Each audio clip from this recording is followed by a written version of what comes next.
What's up, superstar African millionaire family? This is Gina Ifoe, the one and only African superstar. And today I want to talk about when my boss sacked me, I took it personal. First, big shout outs to those of you that are part of this channel and my other channels. I have 3 other channels: Love on the Continent, The African Superstar, and African Poster Girl. And I welcome you to come over and check the different content that I provide. I want to talk about this because I think it's very important when you are aspiring in your entrepreneurial goals and your millionaire goals that you take different situations that happen to you and you kind of channel those outcomes or the frustrations into success. You know, you compel yourself to be productive. You compel yourself to overcome maybe the barriers that those things had produced for you. So in regards to this specific case, because I've had a lot of issues, you know, over my years as a professional with, various female bosses and things like that.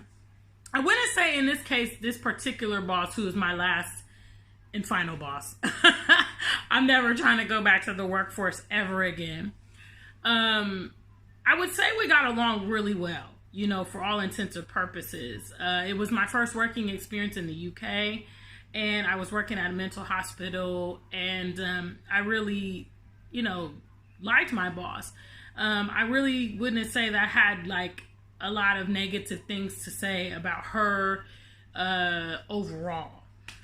But when I did get sacked, I took the situation personally because it was obvious that it was not truly merited. There were other people that had done substantially worse things and were not punished by losing their job.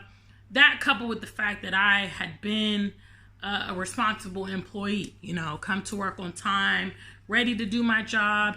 And this was evidenced by me not having any pre-existing disciplinary actions prior to the instance that got me sacked. And so when the instance came down, I took it personal. I took it as a personal attack, and I used that energy and I used that frustration to become the fuel to grow my mother channel from 3,000 subscribers to 10,000 subscribers. I also was completely committed to completing my migration throughout the course of 2020, which, for those of you that are new to my channel, I recently relocated to Ghana a few months ago. And, essentially, that vendetta that I kept, really became a driving factor for me to be successful. And I would encourage you guys to take various situations that have challenged you and been frustrating for you to compound on that. In my opinion, I was going to be damned if that situation prohibited me in any way going forward. I would be damned if it delayed me from achieving my goals. It could have threatened, the timeline of my moving, because obviously it impacted my income. However, I used that opportunity like, okay, you know what?